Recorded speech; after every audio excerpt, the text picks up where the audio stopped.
I was within the scope of my employment, the most likely thing is we would be responsible to do that.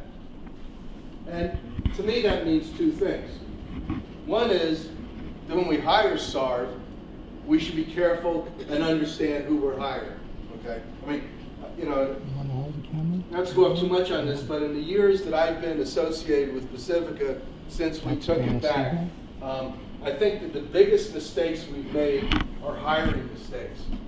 And we've hired some folks who we shouldn't have hired because we didn't do sufficient checks on them. We didn't really convince ourselves that this was a person we should hire and give this responsibility to, and then we wound up with problems that we had to clean up. Okay, so that's one thing, that's one lesson. But the second lesson, which is more germane to what I'm talking about, is that we really have to close ranks. When SARV, I'm picking on SARV because I know he's probably the least likely person to engage in any misconduct. If SARV does commit misconduct, we have to defend the case. And if we happen to know the person that he mistreated when he was out doing our duty, and we like that person more than we like SARV, it doesn't matter. We can't help that person. And, you know, the reason I'm saying this is I'm involved in a lawsuit in Los Angeles on behalf of Pacifica. And the lawyers on the other side of that lawsuit know more about the facts relevant to that lawsuit than I do. I find out from them about documents that were generated at KPFT by an employee who chose not to give them to me, who perhaps even refused to give them to me, or tell me they even exist, and then the other side's attorneys are using them in depositions, and I kid you not, you know? And or the other side's attorneys are talking to paid and unpaid staff or LSB members, and that really needs to stop. That's I can just go on and on about that. It's going to kill us. I mean, if there's one thing that's going to cost this organization a lot of money and get us in trouble that we could stop, it's that. And so I just want us to reemphasize that point, and it's why I keep repeating it. If we're going to actually have relationship, which, it's my obligation as your attorney when we sit in executive session to give you the true stuff on these cases against us. The good, the bad, the ugly. What is my estimation of our prospects for success? What is my estimation of where we can get knocked over the head? What great documentation we have that the other side doesn't know about that we're going to beat them over the head with when we get into court. I'm supposed to do that so that you can make decisions on these cases and give me authority, settle, don't settle, so on. But it really kills us if, when I've given you that evaluation, the attorney representing the person who's suing it knows about it the next day, or knows, oh, Siegel's got some documents that they don't know about. Well, now they know about it. So that's why I want to stress this confidentiality thing. And it goes with something that's called a fiduciary duty. And I've said this before. Fiduciary duty is the obligation that you have by virtue of a relationship in which you sit, an obligation to put someone's interests ahead of your own. The classic example is you go out and you hire a real estate agent to sell your house. And the real estate agent sells your house, and it turns out he sold it to his second cousin, who lives in Canarsie. And the second cousin got a good deal on your house, right? It's because that real estate agent has violated his fiduciary duty to you, which is to make sure you get the best price, not that his cousin gets the best price. An attorney, and sometimes, attorneys will have issues of their own fees versus their client's interests, or sometimes attorneys and clients get involved in business relationships. The attorney has an obligation to put the client's interests above their own interests. As board members, you have an obligation. If there's any consideration at all between your own interest and Pacifica's interest, you put Pacifica's interest first. And if you feel that there's a conflict, that's when you recuse yourself. If you feel like you may hear something in an executive session you just can't keep to yourself because you have such a need to go tell your friend, you should not be in that executive session. You should just step out and say, well, you know, I'm uncomfortable here because my uncle, whatever, is representing so-and-so who's suing Pacifica. And a conflict of interest and a fiduciary duty, it's not just financial. I mean, we talked about it financial, that's one. But if you're, again, as I said before, if you're a volunteer programmer and the decision is going to impact your show, it's a conflict of interest. If you have a political conflict of interest, if you have a personal conflict of interest, people just need to step back. Thank you. Thank you, Dan. We can open this up to questions and answers. I'll keep a stack. I have Margaret. Anyone else want to be on the stack? Nia? Anyone else? Oh, okay. All right, Margaret, go ahead. Yes, Dan, is the mic on? Yes. Yeah, no? Yes. I missed part of your presentation, Dan. I'm sorry for that, but I did hear the last part about confidentiality. This has been a problem and a discussion that we have had at KPFK. You as legal counsel had to actually come to a board meeting of KPFK and raise the issue of confidentiality there, because clearly there were things happening in executive session at KPFK in relation to a lawsuit against the foundation that was then being somehow, and we don't know by whom or how it was done, but somehow that information was rather immediately getting back to, as you just said, to the lawyer representing the clients who are suing KPFK. Now, I'm not quite sure what to do, and in all due respect to all of us directors here at KPFK, because it is a concern. It is a concern that if executive session was being breached at the local station board level, where the P&B that holds the licensing for all of the stations and has fiduciary responsibility and therefore needs a level of information from legal counsel that we should have in order to make our decisions. What's going to happen if we don't have the confidence at this board that the information given to us in executive session will stay in executive session and not get into the hands of people who are suing us, who seem to be pretty well organized? LeVar used to talk about Pacifica National Bank, but people are now in touch with each other. They've formed a group and they're communicating and exchanging strategies, et cetera. So I'm not quite sure what to propose. I don't know if to propose that all of us, including myself, who are directors from KPFK, recuse ourselves when the discussion comes up in relation to those lawsuits. I frankly don't know what to do. Insist that we all sign a confidentiality agreement, that there is some kind of penalty attached to it, and I don't know what that would be, removal from the board or missing some meetings. I'm not quite sure. I mean, it's up for the board to decide, but I really think that we are in a dilemma. And the dilemma is the information, we stand great risk of the information we receive in our executive sessions then being used, as counsel has advised us, against the board. And I really am open. It's a quandary. I don't know what to do.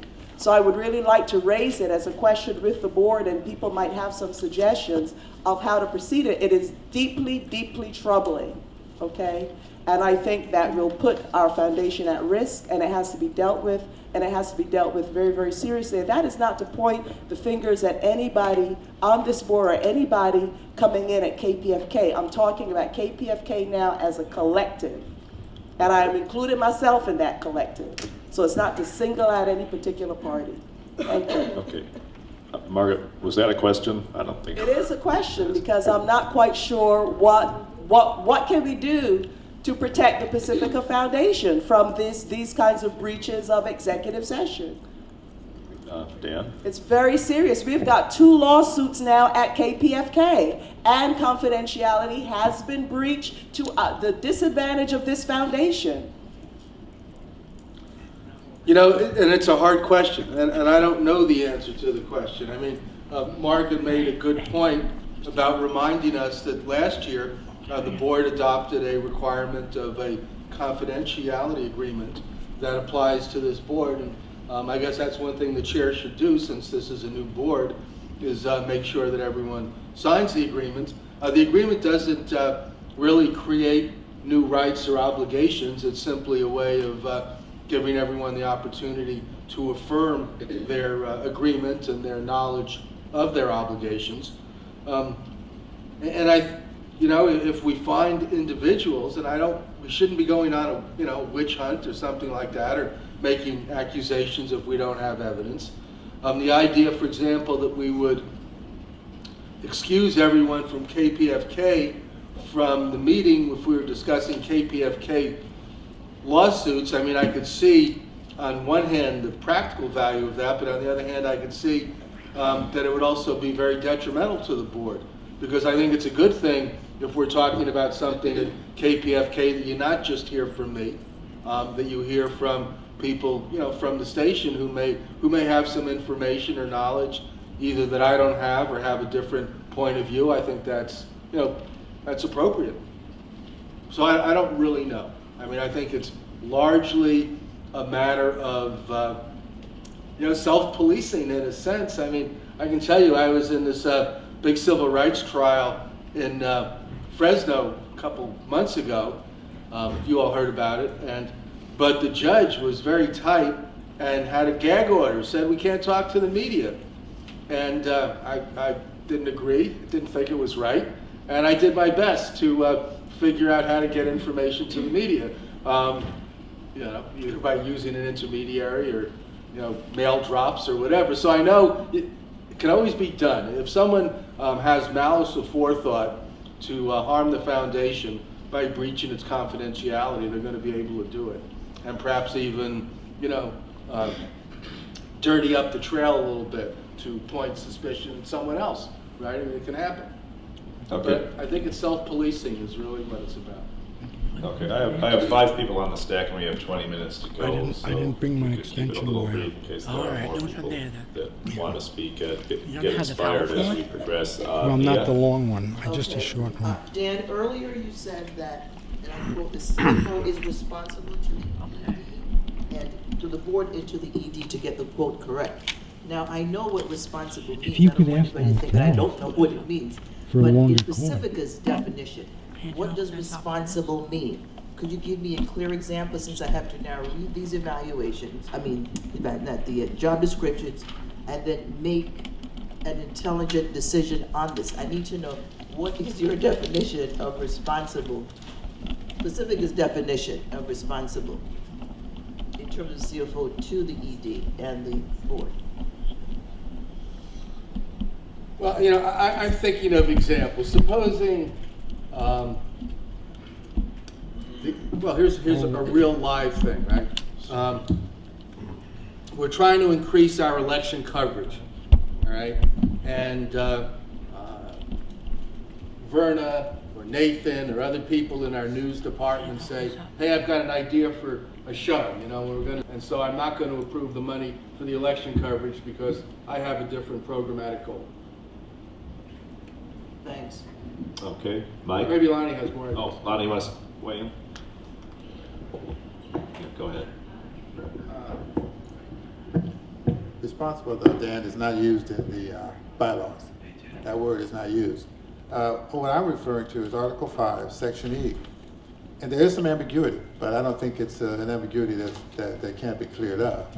Article 5, Section E of the bylaws, I'm reading from under E5, really makes it clear that the powers and functions of the board, and it basically says the board appoints under our Section 5, appoints, supervises, and discharges the ED and the CFO.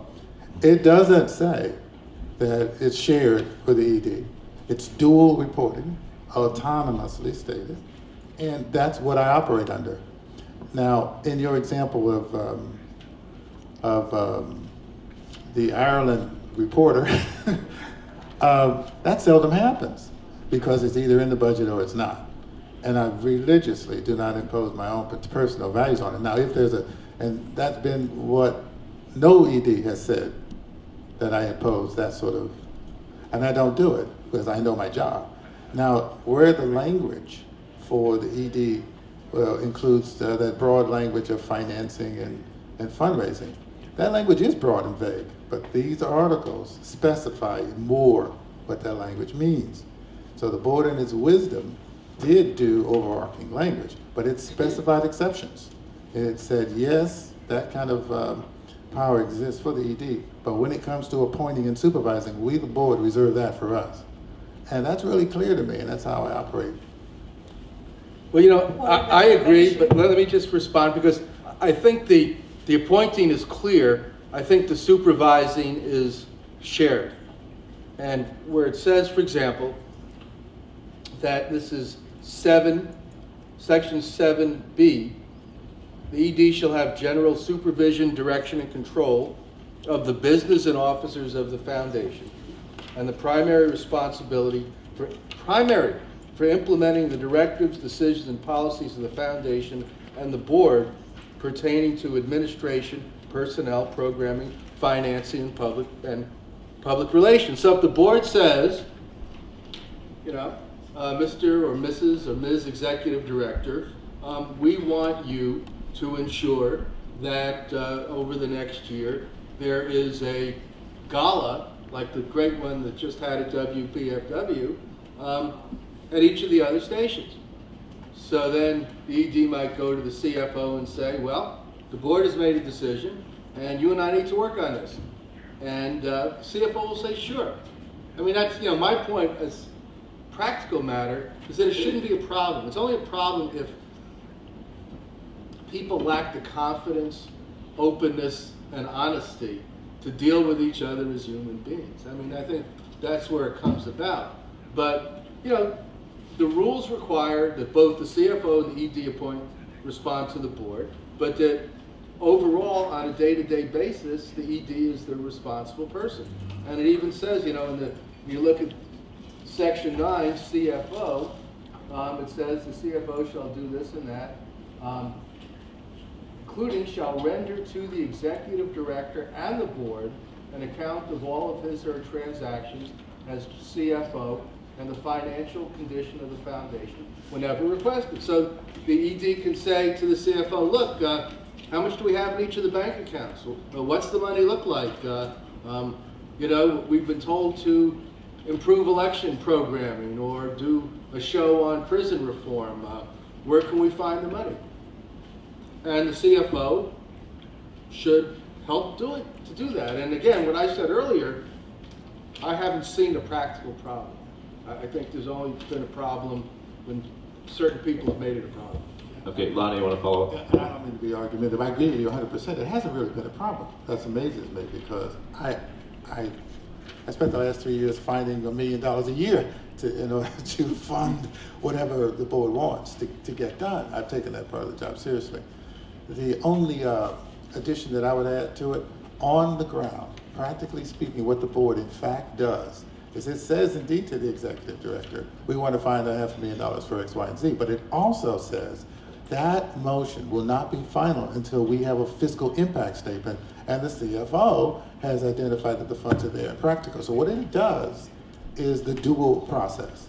It's part of every board motion. Remember, this board has passed that motion, that no motion should pass without a fiscal impact statement and identification of the funds. That is a policy of the board. So the board has solved the problem I'm arguing with its policy, its current policy statements that are in place. And you know, I works, just, by the way. We want to say some of the best times I've had as interim ED in the last month or so have been working with Lonnie, going to the gala, which you'll hear more about tomorrow. The nice dinner we had last Friday night with this guy who was giving Pacifica $1 million and wants to help us raise a lot more. You know, and this is a lot of Lonnie's work. Thank you. You know, Margaret, I'm going to have to stick with the stack for now because we only have about 11 minutes left. So I have Mike. Dan, I wanted to return to the discussion. Okay, sorry, gang. I wanted to return to the discussion you were having with Margaret and ask a question about fiduciary duty. and your response about self-policing, and wanted you to explore this under California law, because some of the examples I think you're citing are pretty egregious. When, if at all, under California law, when a board member, a national board member breaches, or a local station board member breaches fiduciary duty, which is breaching the high degree of loyalty and trust that they owe to the board, when does personal liability attach? That's a good question, and maybe it's a good question, especially from the point of view of alerting anyone who may be inclined to do that. If someone's breach of fiduciary duty costs Pacifica money, that person can be sued by Pacifica for any losses that Pacifica incurs. And under California law, there are punitive damages as well as actual damages. In other words, if someone does something that causes us to have an out-of-pocket loss of $10,000, we sue that person. It could be a board member, could be me, we could not only get the $10,000, we might get $100,000 in punitive damages on top of it. Now, and certainly, we didn't talk about this, but our bylaws, and again, you can debate the wisdom of it, our bylaws make it very easy to expel someone. They make it very easy in the sense that as long as there's a certain level of due process, procedural due process is followed, substantively, it's very broad. You can expel someone because you think their conduct is contrary to the best interests of the foundation. That doesn't mean they have to have committed a crime or, done anything specific. Honestly, if you think their conduct, they interrupt too much at board meetings, you could say their conduct is contrary to the best interests of the foundation. By a vote of 2/3, you kick them off the board or off the local station board. So we have at least those two remedies. Okay, Effia.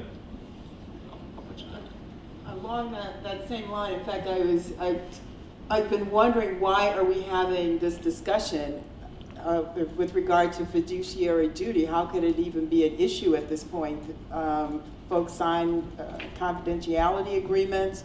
If Pacifica, excuse me, if the boards, whether it's the local board or the national board, doesn't take its own structure and process seriously enough to enforce it, then who is there?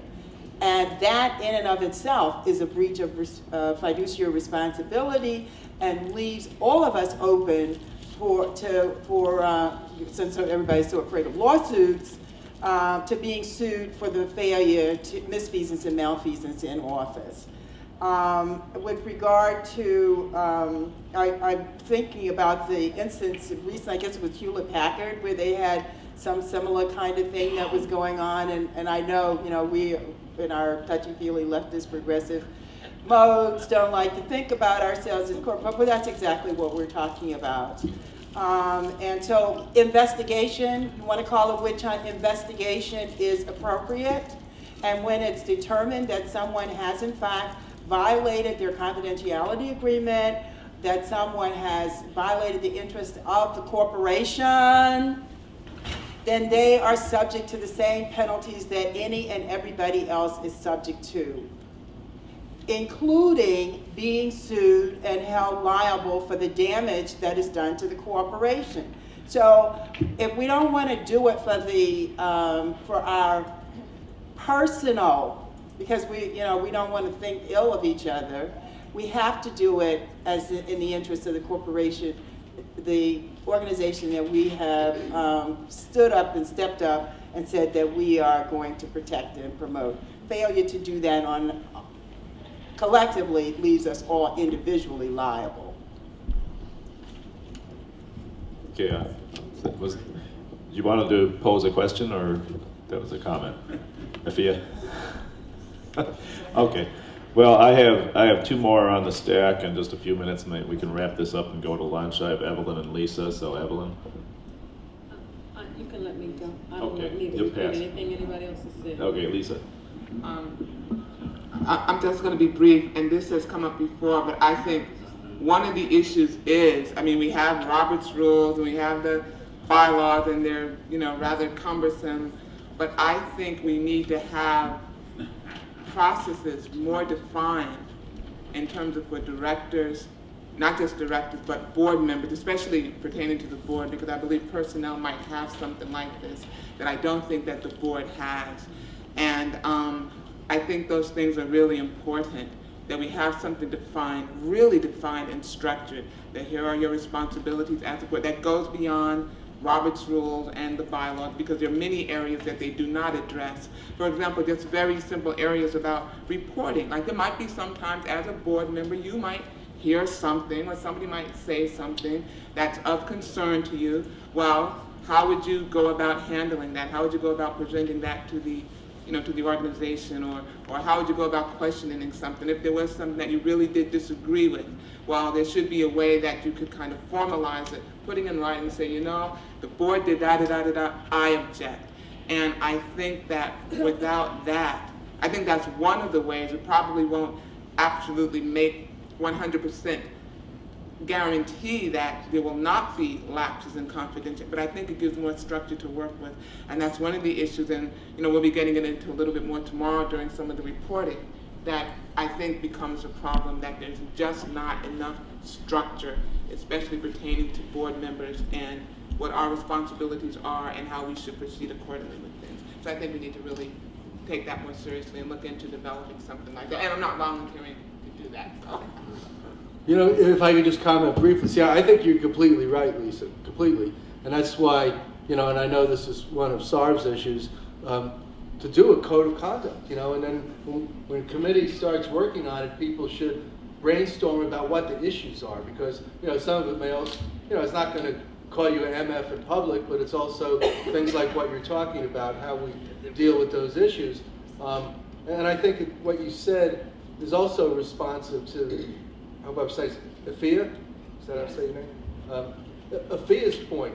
I think sometimes people have felt almost like they had an obligation to break the rules because they felt that they heard something that someone else needed to hear. In fact, there was a situation about a year and a half ago where someone wrote and says, I think it's a matter of principle for me to put out this information that they had obtained in confidence. And I'm sure they did, but it wasn't, consistent with our obligations. But that's Okay, I'm gonna. Even beyond a code of conduct, maybe like a manual or something. I just think. Okay, I'm gonna call him Bob, and then Evelyn is back on the stack.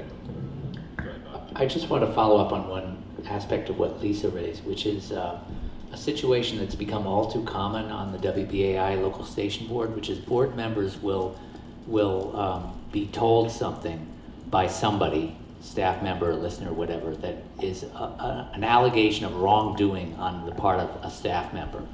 And rather than go through any kind of channels within the structure, reporting it to management, asking for them to look into it, see if there's any credence to the allegations, they'll come to a board meeting or they'll come to a public email list and say, I have good information that equipment's been stolen. I have good information that, bills have been paid inappropriately, et cetera, et cetera. And this becomes a repetitive pattern that makes it more and more difficult to then go and have the station staff appeal to the listeners every few months to give money if there are board members alleging that that money is being misspent and all sorts of other misconduct is occurring. So I'm wondering, Dan, if you could just give us some broad guidelines, and I agree with Lisa, I think we should develop a protocol about how a board member should deal with information or allegations about possible misconduct by the staff before just going public with it.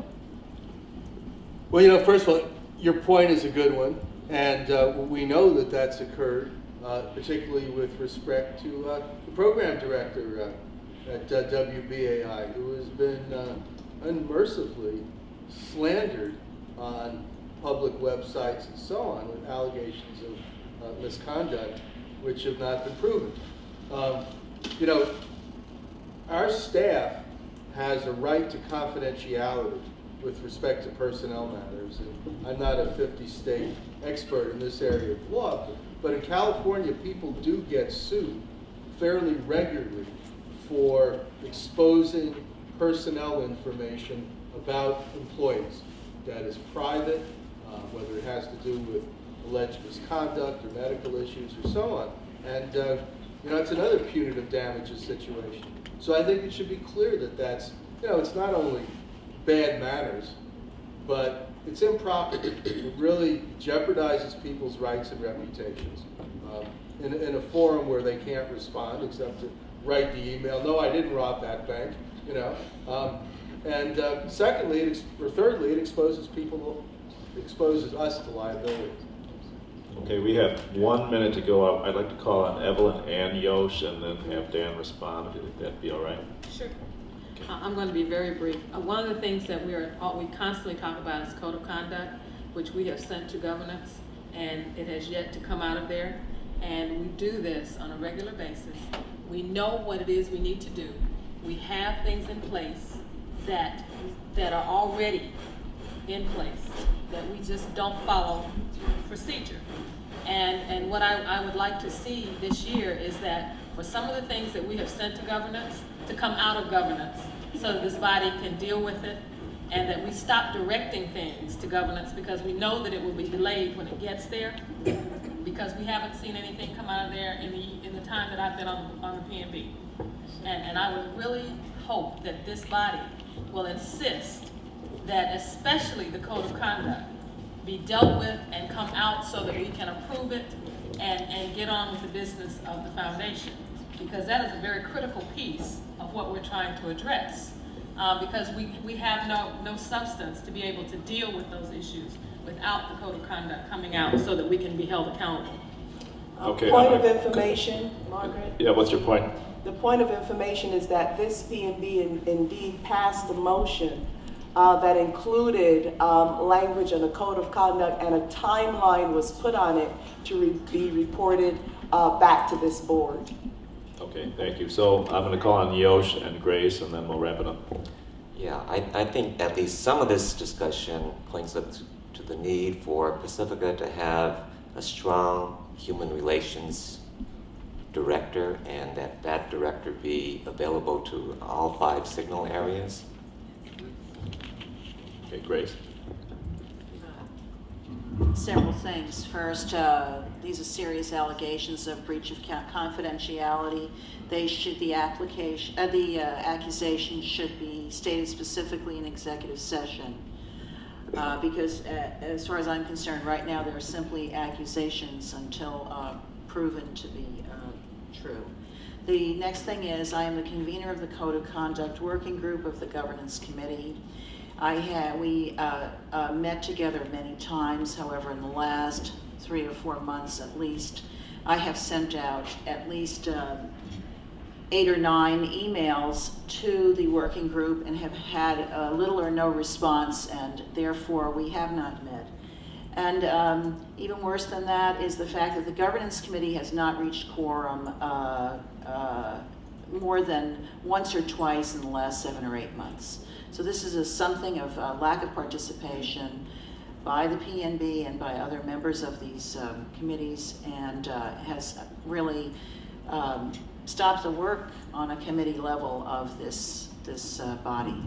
Okay. Dan, do you have any final comment before we go to lunch? No.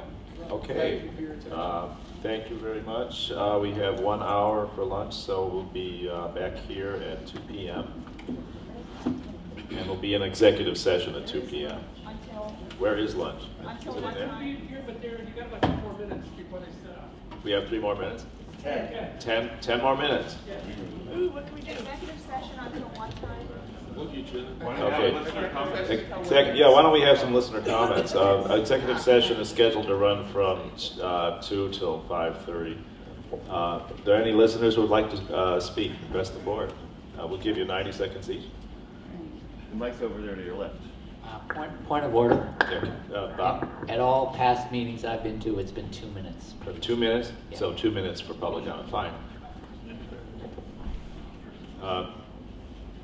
Can somebody maybe bring that microphone over? Yeah, is there some way that... Can we move the microphone? Yeah, great. Thanks, Mike. Oh, it's a short cord. Oh, you'll hear me. They're there now. Just let them... You'll hear me. Can you hear me? Yes. Yeah. Okay, my name is Linda Zises, and I'm a staff person at WBAI. And I am also a plaintiff on the lawsuit that Dan Siegel spoke about today. And I watched all of you vote. And you all voted based on what he said. And there's verifiable proof that he lied on 3 items. And I think that if your interim executive director is lying to you, not only is he risking his own license as a lawyer, but he's also giving you false information to vote on. Secondly, I think that for the 3 candidates, the 3 delegates you have seated here, to vote that they should remain on this board, that they cast a self-interest vote and you allowed it, is appalling.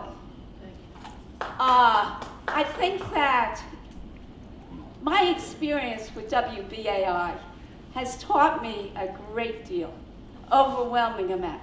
And today, I learned even more because I could not believe that Mr. Siegel actually said that there was a self-interest motive on the part of the plaintiffs in this lawsuit, that we only wanted our people, whoever that is, to vote.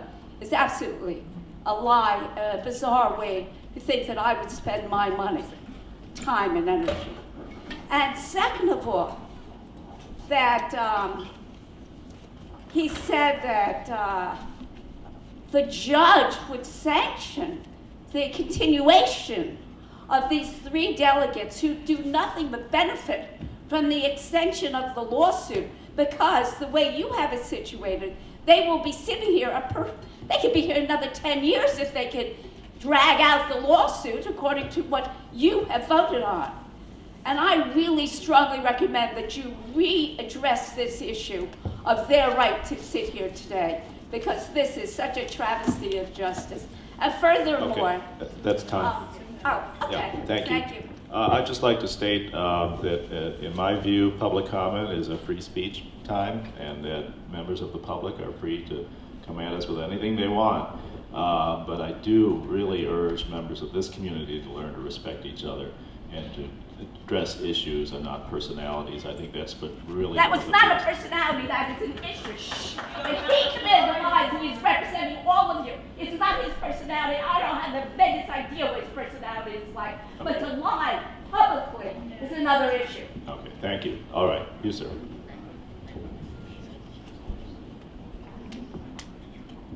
Hi, my name is Mitchel Cohen, and I'm on the LSB at WBAI, and I also am a plaintiff in the lawsuit that we had talked about.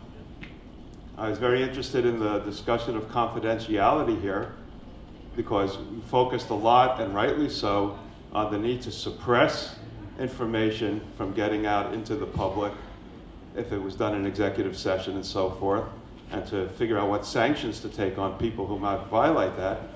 But the other half of that has to do with public right to know other types of information, public right to know when a staff member assaults physically or punches a listener delegate. They have a right to, or a listener member, they have a right to put that out there and say, this is what happened to me. Are you saying that, no, that shouldn't put it out there, but they should just go immediately to the police and take it through the courts and the police system? Is that what you want to turn this Pacifica into? No, let people decide how to handle that among our own communities and not have to always go or be recommended to go. I'm surprised that Mr. Siegel, the recommendation would come that this be handled through the system in some way. The implications of what you were saying. You said not to put it out there to public on listservs and so forth. The other part I totally agree with what Linda's assessment was, that there are extreme misrepresentations, I won't use the word lie because people don't like that word even though they were lies, that Mr. Siegel made. I passed around the petition, the plaintiffs in the case, what our view was on what happened yesterday, and the actual statement of the injunction, and I would like you to read it. This preliminary injunction sought by the plaintiffs is granted, contrary to what Mr. Siegel said. Okay, that's time, Mitchell. If I could just read that one sentence. One sentence. Okay, complete your sentence. The defendants shall not count the ballots of the WBAI delegate election until all qualified voters who have not received ballots are given ballots and are provided with a reasonable opportunity to cast them. That was the plaintiff's position, thank you. and that's what the judge's order says, Thank contrary to what Mr. Siegel. Thank you. Okay, now we're going to hear from everyone that's in line currently. It looks like there's 4 of you, is that correct? Or 3. And then we will go to lunch, but thank you very much. Okay, Michael? I'm Michael Woodson. I'm from KPFT. I served last year as a director, and I want to thank you all for your respect of me in hearing that coin flip issue. And I want to congratulate everyone here for the honor that they have in serving Pacifica. I wanted to address the technology committee issue. I was chair of the technology committee, and I'm proud to say that we made a quorum, I believe, in every phone call and or every meeting that we had. And I would urge, in a central criticism that I had of last year's board, is that you do not structure yourself, and I think you should be really advised that the board basically, I think, comes at its meetings piecemeal. I like Dan's efforts to focus it better, and I think it's incumbent, I think it's a shame, and the members should know that we really don't organize by committees, and the committees aren't functioning. And if you could put your efforts towards somehow fixing it so that the committees meet by phone, which is an onerous task for everybody, because people have lives and their own work, and then get those committees respected so that when they report here, the board takes up their work, respects that work, and get down the road, then maybe we could actually try this experiment in democracy, which is trying to empower the people and the people's radio. So that's all I'll have to say about the committee structure. And please, no disrespect to Dave, but I think that was a central failing last year. And as Dan knows, and Dave, no good deed goes unpunished around Pacifica. So I hope that everybody respects their good work. It's selfless work they do. And Dave is a visionary. Please support him with regards to his proposed changes, because we must have the infrastructure to do that on the technology committee. And if we don't put the infrastructure in, then we're irrelevant, and we can't put an infrastructure in because we're at loggerheads right now on technology, because we don't have an ED or an ED who can make those kinds of decisions. Thank you, that's time. Thank you. Thanks, Michael. Is that Jamie? Yes, hi, my name's Jamie Ross. I'm a WBAI listener member, and I've served on the LSB. First, I'd like to welcome you all here. And I'd like to make a few brief points about finances. My main point is I'd like to urge you as a board to take very seriously your responsibilities of financial oversight with regard to WBAI. It seems that it's publicly known now that BAI is in bad financial shape. And it also seems to be publicly known at this point that the rest of the network, to some degree, helps pay for WBAI's expenses.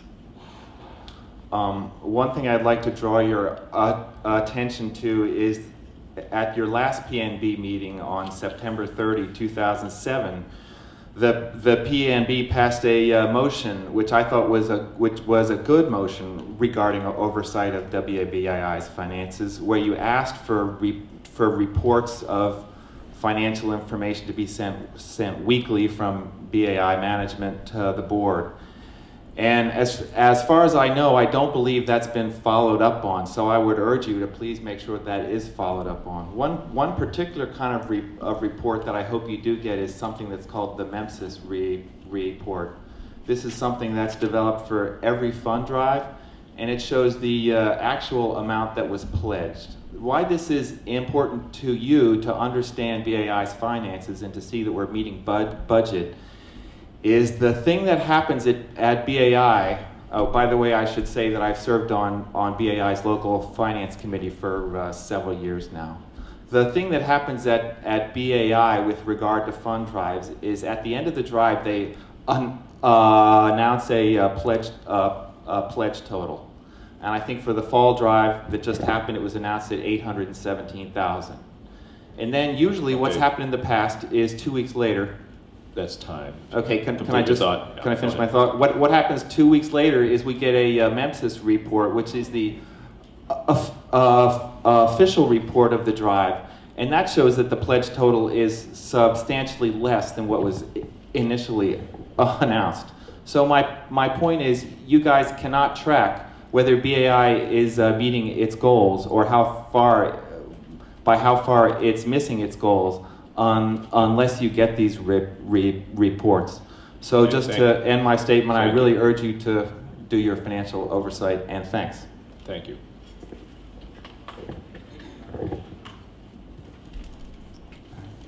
Thank you. Good afternoon and welcome to the WBAI area. My name is Marquez Osson. I'm a shop steward from WBAI's Unpaid Staff Organizing Committee. I'm one of the persons accused by way of innuendo in the lawsuit against Pacifica of tampering with the zip codes of the members. I must assure you that we have done no such thing. And all we have done is provided addresses, including zip code of our members, after they have reported it to us, following the directives of the election supervisors. Also at the Unpaid staff, we have supported the staff in general. We have raised our voice against layoffs and have provided some concrete proposal to management to avoid layoffs so that the staff that is already at a skeletal level does not get pared down more. Also, on a personal level, I would like to say that the people that are suing Pacifica are against, they have raised their voice against Pacifica providing membership to those that cannot afford it by way of waivers. And I say that's totally un-Pacifican, and those of our listeners who need waivers should be afforded them in a way that respect their dignity and humanity. And thank you very much for listening to me. Thank you. Jack, excuse me, can I have a very brief point of personal privilege? Okay. So I want to say I appreciate Mitch and Linda's statements, but maybe they were tired last night when they prepared this flyer. And I hope everybody takes a look at it. It says what happened in court yesterday. Is this a personal privilege? Yeah, hang on, Mitch. Yeah. Excuse, may I finish my point?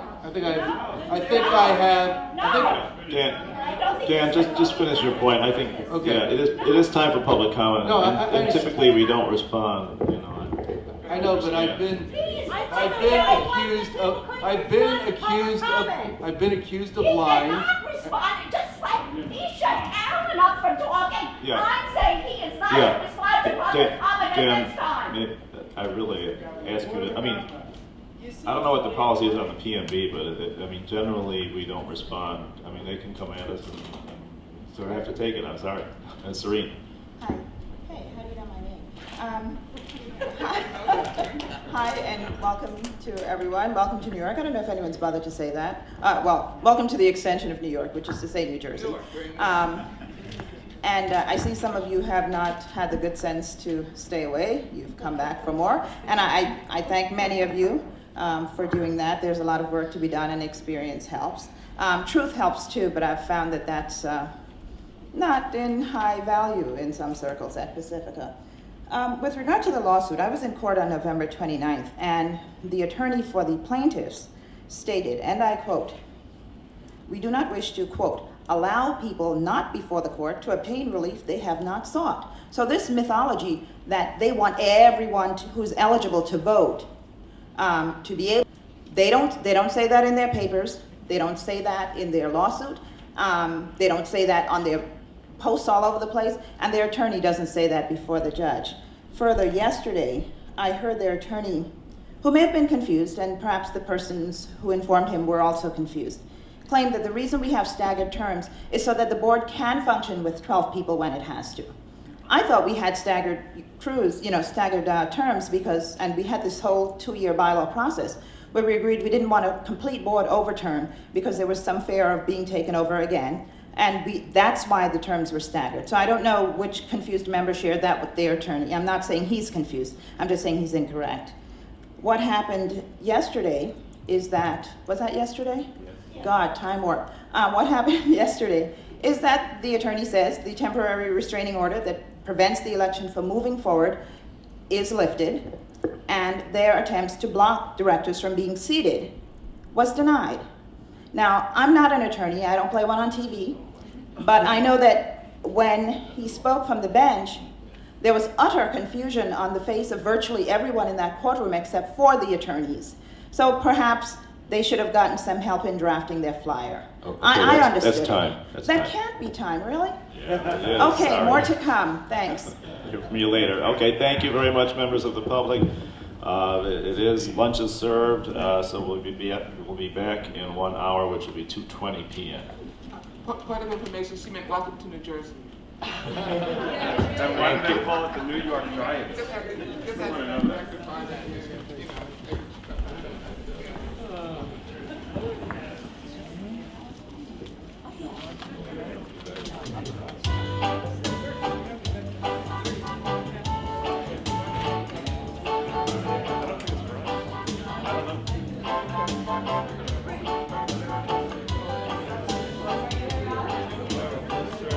This is better than your policy.